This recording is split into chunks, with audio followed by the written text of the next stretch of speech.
Morning everyone. I am again here with a new chapter of your English supplementary reader book, A Pact with the Sun. Third chapter named The Shepherd's Treasure. एक गडरिया का खजाना था। ये कहानी एक गडरिया की थी जो बहुत समझदार था और अंत में उसने समझदारी से काफ़ी इनाम पाया। राजा ने उसे अंत में इनाम दिया उसकी सूझबूझ उसकी समझदारी से। तो आइए हम कुछ पहले इसकी वर्डनिंग समझ लेते हैं।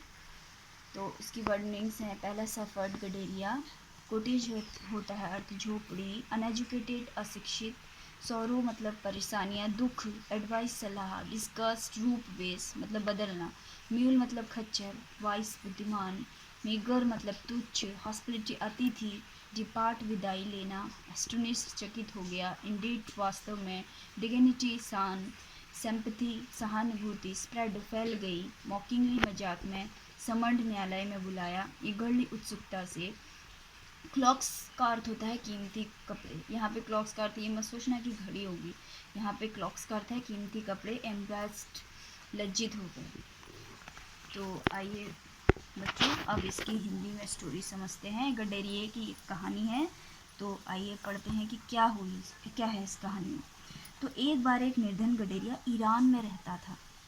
यद्यपि वह अशिक्षित था परंतु वह बहुत समझदार व सहायक था। राजा ने वेश बदलकर उससे मिलने का निश्चय किया। तो फर्स्ट पैराग्राफ शुरू होता है। एक समय ईरान के एक गांव में एक गडेरिया रहता था। वो बेहद निर्धन था। उसके पास अपनी झोपड़ी भी नहीं थी। वह कभी स्कूल नहीं गया था और न ही उसने पढ़ना लिखना सीखा था, क्योंकि उन दिनों स्कूल बहुत ही कम हुआ करते थे। तो आइए सेकंड पैराग्राफ देखते हैं, पढ़ते हैं, समझते हैं कि क्या होता है। कि निर्धन और अशिक्षित होते हुए भी वह गडेरिया बुद्धिमान था। वह लोगों के कष्टों और परेशानियों को समझता था और साहस तथा सामान्य बुद्धि से समस्याओं का हल निकालने में उनकी सहायता करता था। बहुत से लोग उसके पास परामर्श लेने आते थे। थोड़े समय में वह अपनी बुद्धिमत्ता और मैत्रीपूर्ण स्वभाव के कारण प्रसिद्ध हो गया। उस देश के राजा ने उसके बारे में सुना और उससे मिलने का विचार बनाया। तो थर्ड पैराग्राफ में क्या होता है। एक दिन राजा गडेरिया की वेशभूषा पहनकर और एक खच्चर पर सवार होकर उस गुफा के पास आया जहाँ क्या था कि वह बुद्धिमान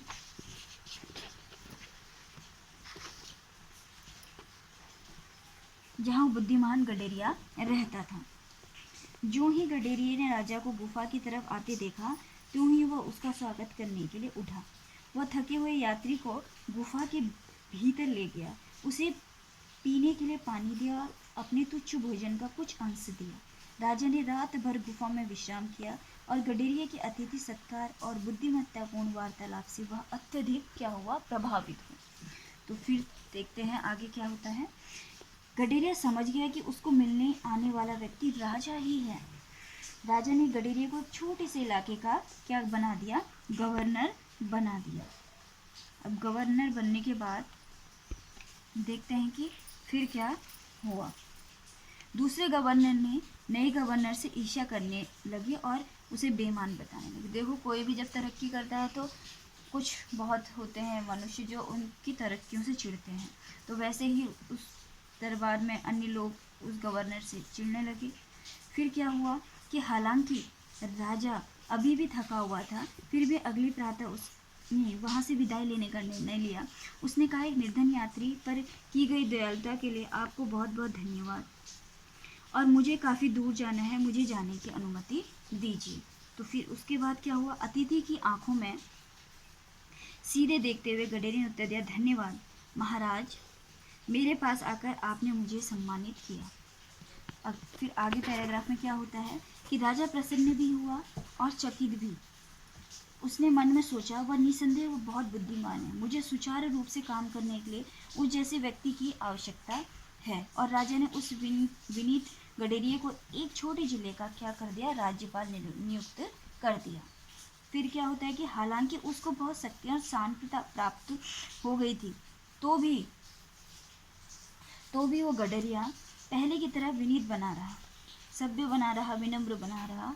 उसकी बुद्धिमत्ता, सहानुभूति और अच्छाई के कारण लोग उससे प्यार करते थे और उसका मान सम्मान करते थे। वह सभी के प्रति दयालु और न्यायपूर्ण था। निष्पक्ष और बुद्धिमान राज्यपाल के रूप में थोड़े दिन में देश में क्या हो गया था, उसका यश फैल गया था। उसकी अच्छाई चारों तरफ फैल गई थी, गांव में, शहर में, तो सब उसे अच्छे से जानने लगे।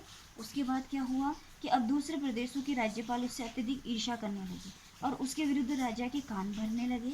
वे कहते थे कि वह बहुत बेईमान और जनता से एकत्रित किए गए कर टैक्स का कुछ भाग अपने पास रख लेता है।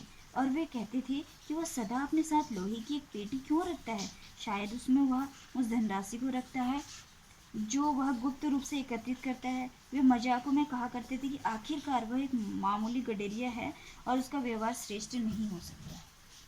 तो अन्य लोग उससे नफरत करने लगे। फिर क्या हुआ, नए गवर्नर को महल में बुलाया गया, यानी कि उसे, गडरिये को उस महल में बुलाया गया। उससे पूछा गया कि वह स्पष्ट करे कि वह लोहे की तिजोरी सदा अपने साथ क्यों रखता है। तिजोरी में सोना चांदी कुछ न था, तो था क्या उस तिजोरी में। प्रारंभ में राजा ने उनकी रिपोर्टों पर ध्यान नहीं दिया, परंतु वह उन राज्यपालों तथा गडेरी के बारे में उनकी अनंत कहानियों की कब तक अवहेलना कर सकता था।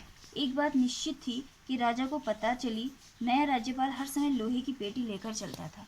तो सब यही सोच रहे थे कि लोहे की पेटी में उसने सारा खजाना गहना लोगों के, गांव वालों का छुपा के रखा है। तो वो उस सब लोग उसे फंसा रहे थे, अन्य गवर्नर उसे फंसाने में लगे थे, लेकिन ऐसा ना नहीं था। तो हुआ क्या आगे, इसीलिए एक दिन नए राज्यपाल को महल में आने का आदेश दिया गया। वह अपने ऊंट पर चढ़कर आया और इस बात को देखकर सभी आनंदित हुए कि वह प्रसिद्ध लोहे की पेटी अभी भी ऊंट की पीठ पर कसकर बंधी हुई थी।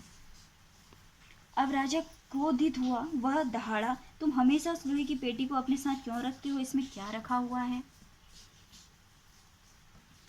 तो उसके बाद क्या होता है, राज्यपाल मुस्कुराया। उसने पेटी लाने के लिए अपने नौकर को आदेश दिया।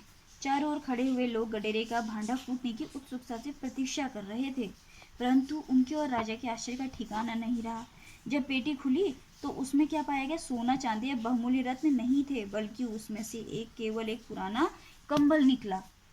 उसे गर्व से ऊपर उठाते हुए गडेरी ने कहा, मेरे प्रिय स्वामी, यह मेरा एकमात्र खजाना है, मैं इसे हमेशा अपने साथ रखता हूँ। तो उस पेटी में क्या निकला, एक कंबल निकला, ना कि सोना चांदी आभूषण निकले। तो वो बोलता है कि मैं इसे हमेशा अपने साथ रखता हूँ। तो नेक्स्ट पैराग्राफ में पढ़ें कि क्या हुआ, देखते हैं कि परंतु तुम इतना साधारण कंबल अपने साथ क्यों लिए फिरते हो, तुम निसंदेह एक जिले के राज्यपाल हो। राजा ने पूछा। इस बात का गडेरे ने शांतिपूर्ण शान के साथ उत्तर दिया, यह कंबल मेरा सबसे पुराना मित्र, यदि किसी समय महाराज मेरे नए कपड़ों को छीन लेंगे तो यह तब भी मेरी रक्षा करेगा। तो उस गडेरिये ने ये उत्तर उस राजा को दिया।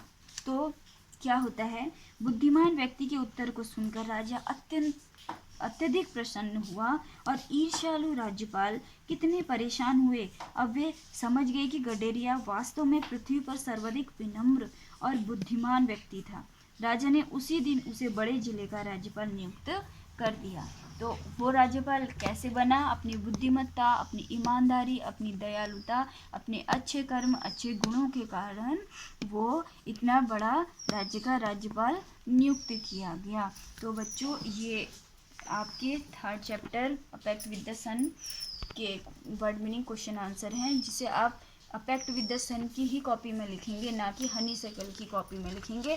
आप बच्चे बार बार परेशान हो रहे हैं, पूछ रहे हैं कि मैम कितनी कॉपी बननी है, तो 3 कॉपी बननी है, एक हनीशक्ल, एक अपेक्ट विद द सन और ग्रामर की।